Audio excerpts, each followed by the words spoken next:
Sir parents या खुद बच्चा जब सोचता है कि उसे फार्मेसी करनी है तो वो सोचता है कि फार्मेसी करने के बाद उसको जॉब कौन सी मिलेंगी और जॉब करने के बाद उसको सैलरी उसमें कैसी मिलेंगी। तो मुझे आप ये बताइए कि जो फार्मेसी उसमें अलग अलग डिपार्टमेंट में कौन से जॉब रोल्स होते हैं, उसकी सैलरी क्या क्या होती है। फार्मा इंडस्ट्री के जो अलग अलग सेक्टर्स होते हैं उसमें सबसे पहला तो R&D का सेक्टर है, जहाँ पे दवाई का संशोधन जिसको बोलते हैं, नई नई दवाइयों की खोज जहाँ पे हम करते हैं वो R&D सेक्टर है। तो जो बच्चा B.Pharm है या M.Pharm है या PhD की है, क्योंकि उसमें साइंटिस्ट लोगों की ज़रूरत होती है, तो R&D में जनरली साइंटिस्ट करके लोग ज्वाइन करते हैं। ठीक है, तो R&D के बाद जैसे ही आपने किसी नई दवाई की खोज की है तो फिर आता है प्रोडक्शन में, जहाँ पे एक्चुअली आपकी दवाई बनती है। तो प्रोडक्शन प्लांट में दूसरा एरिया है कि जहाँ पे जॉब अपॉर्चुनिटी है। अब जो भी दवाई आप प्रोडक्शन यूनिट में बना रहे हो, आपको कैसे पता कि पैरासीटामोल 500 मिलीग्राम है तो उसमें 500 मिलीग्राम भी पैरासीटामोल डाला है? नहीं पता, किसी को नहीं पता। या टैबलेट देख के आप बता सकते हैं मुझे कि 500 मिलीग्राम ही इसमें है करके कंटेंट? आप वो सिर्फ लेबल पे पढ़ते हो कि ये 500 मिलीग्राम है, राइट?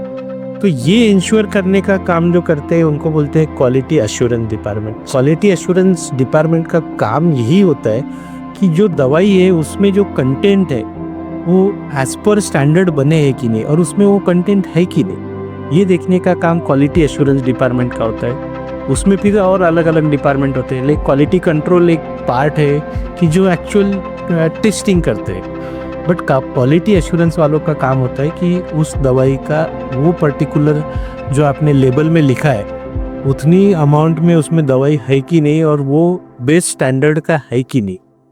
तो ये एक जॉब अपॉर्चुनिटी होगी, मतलब तीसरा एरिया हो गया तो हम क्वालिटी एश्योरेंस या क्वालिटी कंट्रोल बोले जी। चौथा एरिया होता है आपका पैकेजिंग का एरिया। अच्छा, हाँ। जहाँ पे आपका ड्रग पैक होके मार्केट में आता है। अब पैकेजिंग में भी primary packaging, secondary packaging, tertiary packaging, ये अलग अलग टाइप होते हैं। प्राइमरी पैकेजिंग मतलब जो ड्रग के कांटेक्ट में आता है।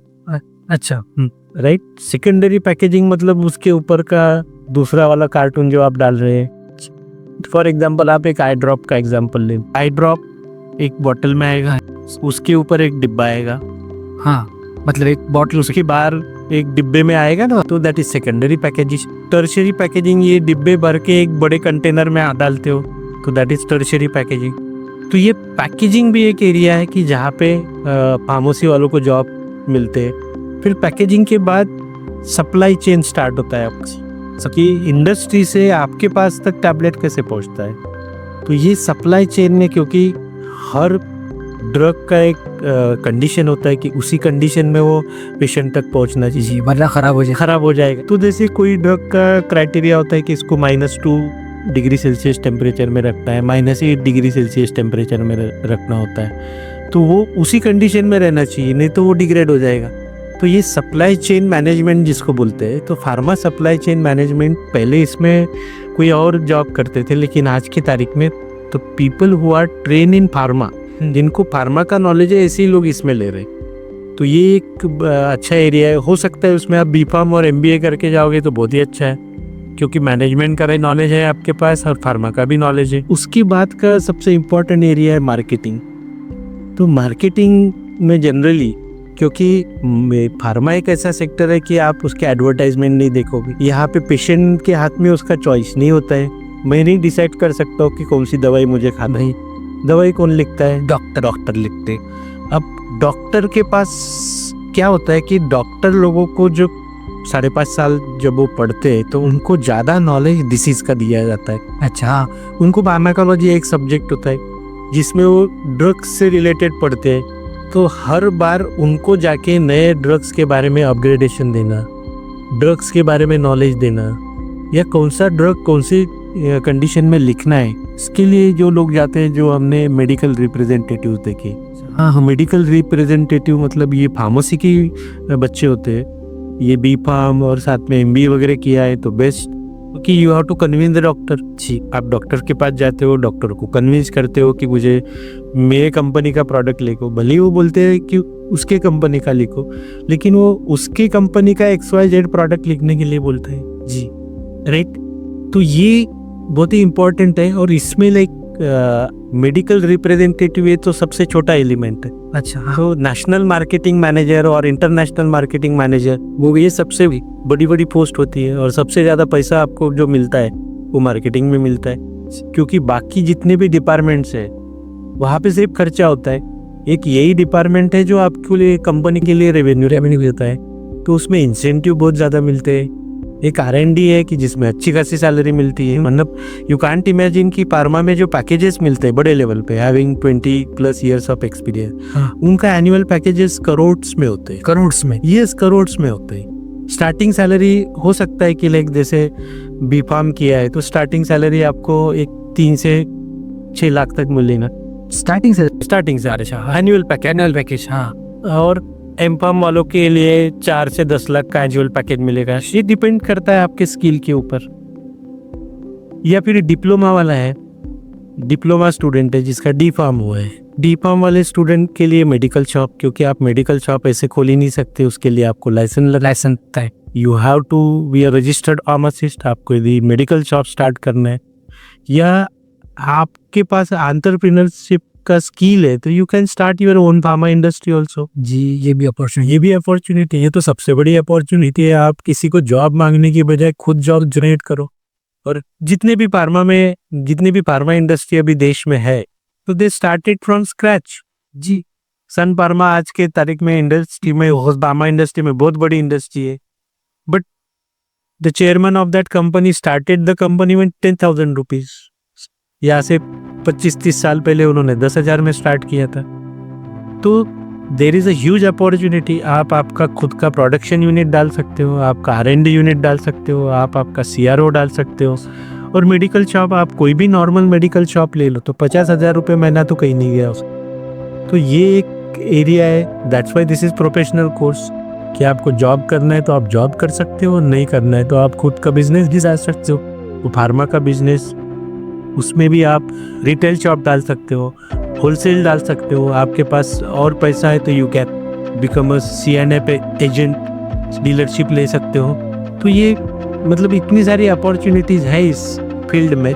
इसके अलावा एक फार्माकोविजिलेंस, आज के तारीख में फार्माकोविजिलेंस बहुत तेज़ी से आगे बढ़ रहा है। तो ये जो सेक्टर है कि जितनी भी दवाइयाँ मार्केट में है, विजिलेंस मतलब वॉच, तो ये दवाइयों के ऊपर कंटिन्यूअस वॉच रहता है कि इनमें कोई साइड इफेक्ट तो नहीं दिख रहा है। क्योंकि एक बार दवाई मार्केट में आई तो ज़रूरी नहीं कि वो लाइफ लॉन्ग मार्केट में रहे। कि किसी दवाई के कुछ सालों बाद साइड इफेक्ट दिखना चालू हो गए तो वो दवाई मार्केट से निकल भी जाती है, मतलब उसको विड्रॉ किया जाता है। तो ये जो एरिया है इसको फार्माकोविजिलेंस बोलते हैं।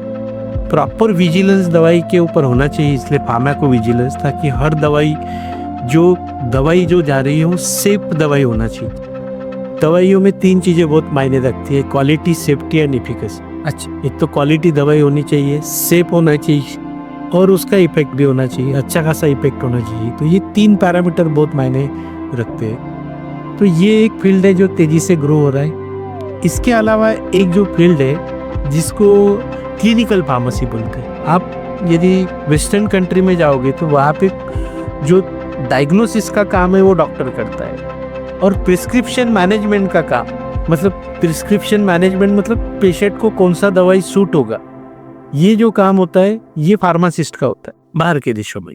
पूरे वेस्टर्न कंट्री में यही है। अपने यहाँ तो डॉक्टर साहब ही खुद डायग्नोसिस करते हैं, खुद वही डिसाइड करते हैं कौन सी दवा देना। तो वेस्टर्न कंट्रीज में आप देखोगे तो वहाँ पे उसके लिए फार्मासिस्ट होते हैं, clinical pharmacist, and they are having equal reputation to that of the doctors. मुझे इस बारे में जानकारी तो नहीं, पर मुझे लगता है कि ये कल्चर बहुत अच्छा है और इंडिया में भी आना चाहिए। हमारे देश में ऑलरेडी उस टाइप के कोर्सेस आ गए। फार्मडी करके एक प्रोग्राम जो स्टार्ट हुआ है, तो फार्मडी प्रोग्राम ये 6 साल का प्रोग्राम है, पूरा क्लिनिकल फार्मेसी ओरिएंटेशन वाला प्रोग्राम, जिसको डॉक्टर ऑफ फार्मेसी बोलते हैं। आप देखोगे MBBS 5.5 साल का है, 4.5 साल की डिग्री और 1 साल का इंटर्नशिप। ये कोर्स 5 साल का कोर्स है और 1 साल का हॉस्पिटल इंटर्नशिप होता है। 6 साल का कोर्स है, तो जिसको क्लिनिकल फार्मेसी का कोर्स बोलते हैं। तो हमारे यहाँ पे भी हमने ये कोर्स स्टार्ट किया है, फार्मडी प्रोग्राम। तो ये फार्मडी की बड़ी डिमांड है, मतलब आप बाहर के किसी भी देश में जाओगे तो फार्मडी की बहुत ज़्यादा डिमांड है। तो ये एक एरिया है कि जहाँ पे अच्छे खासे जॉब मिलते हैं। उसके बाद में गवर्नमेंट सेक्टर पे जितने भी प्राइमरी हेल्थ सेंटर्स है वहाँ पे आपको एक फार्मासिस्ट लगेगा। फिर जो सिविल हॉस्पिटल है वहाँ पे आपको मेडिसिन मैनेजमेंट के लिए लोग लगेंगे। मेडिसिन मैनेजमेंट के लिए आपको लोग आर्मी में भी लगते हैं, क्योंकि आर्मी वालों के पास भी दवाइयों का स्टॉक होता है। ये एयरफोर्स में लगते हैं, नेवी में लगते हैं, मतलब एवरीवेयर। रेलवे में लगते हैं फार्मासिस्ट। तो फार्मासिस्ट की आप देखोगे गवर्नमेंट के कोई भी एम्प्लॉयमेंट न्यूज़ उठा के देखो तो आजकल फार्मासिस्ट की इतनी सारी वैकेंसीज निकल रही है। उसके बाद ड्रग इंस्पेक्टर्स, जी, drug inspector, drug commissioner, assistant drug commissioner, ये सब रिक्वायरमेंट होती है। अब ड्रग इंस्पेक्टर मतलब हमारे वर्धा डिस्ट्रिक्ट की यदि बात किएगा तो वर्धा डिस्ट्रिक्ट पूरे डिस्ट्रिक्ट को कवर करने के लिए 1 या 2 ड्रग इंस्पेक्टर होते हैं। तो इनका काम होता है कि जितने भी यहाँ पे लाइसेंस प्रीमाइसेस है for the sale of the drug and for the manufacture of the drug, मतलब जो दवाई बेचने के लिए और जहाँ पे मैन्युफैक्चरिंग हो रहा है, ऐसे जितने भी यूनिट्स है उन यूनिट्स को विजिट कर और इंश्योर करना कि वहाँ पे जैसे दवाई बना रहा है तो वो क्वालिटी मेडिसिन बना रहा है कि नहीं, और जहाँ पे बेच रहा है तो वो क्वालिटी मेडिसिन ही बेच रहा है कि नहीं, ये देखने का काम ड्रग इंस्पेक्टर का होता है। इसमें फिर बड़े बड़े पोर्टफोलियो होते हैं, लाइक आपने जैसे drug inspector, assistant drug commissioner, deputy drug commissioner, joint drug commissioner, drug commissioner, ये स्टेट लेवल पे भी होता है एंड सेंट्रल लेवल पे भी होता है। मतलब अलग अलग आपको ड्रग इंस्पेक्टर्स, ड्रग कमिश्नर दिखेंगे, सेंट्रल के भी और स्टेट्स के। और स्टेट नेशनल लेवल पे there is a highest authority who is giving approval to CDSCO, जो बोलते हैं लाइक हमारे देश का रेगुलेटरी अथॉरिटी है, एंड DCG है, drug controller general of India, which is the single isolated post. उनके हाथ में पूरे पावर्स होते हैं कि देश में कौन सी दवाई रहना चाहिए, कौन सी दवाई मार्केट से विड्रॉ करनी चाहिए। तो ये सब गवर्नमेंट अपॉर्चुनिटीज़ भी हैं। तो आप देखोगे तो आज प्राइवेट सेक्टर में, मतलब industry sector, hospital sector, government sector, 3 ऐसे सेक्टर है कि जहाँ पे आपको जॉब अपॉर्चुनिटीज़ है। और चौथा सेल्फ एम्प्लॉयमेंट का, like you can become an entrepreneur and you can give employment to many other aspiring pharmacists। बहुत सारी अपॉर्चुनिटीज़ हैं। इतनी सारी अपॉर्चुनिटीज़ है। उसके बाद आप दूसरे देशों में जाओगे तो जितनी इंडिया में अपॉर्चुनिटी नहीं मिलेगी उससे कई गुना ज़्यादा आपको बाहर अपॉर्चुनिटी मिलेगी, क्योंकि फार्मासिस्ट को बाहर के कंट्रीज़ में बहुत ज़्यादा रिस्पेक्ट है। क्योंकि हेल्थ केयर इंडस्ट्री का सबसे इम्पोर्टेंट कोई मेंबर है, डॉक्टर, फार्मासिस्ट, नर्सेस, ये सब इम्पोर्टेंट मेंबर्स है। उसमें से एक इम्पॉर्टेंट फार्मासिस्ट भी है। अभी AI आया है, तो AI में हम यदि ये सोचेंगे कि ये इंजीनियर्स का ही काम है, सॉफ्टवेयर इंजीनियर्स का, तो नहीं, ऐसा बिल्कुल नहीं है। क्योंकि वो भले AI कुछ टूल बनाएंगे लेकिन उनको बनाने के लिए, एडवाइस देने के लिए कोई तो भी लगेगा ना। फार्मेसी का जो नॉलेज रहेगा वही AI को देना पड़ेगा और तभी वो अच्छा आउटपुट देगा AI। तो अभी जो नया सिलेबस हमारे फार्मेसी काउंसिल ऑफ इंडिया ला रही है उसमें आपको AI मिलेगा हर कोर्स में, क्योंकि उतना ही जरूरी है। जी।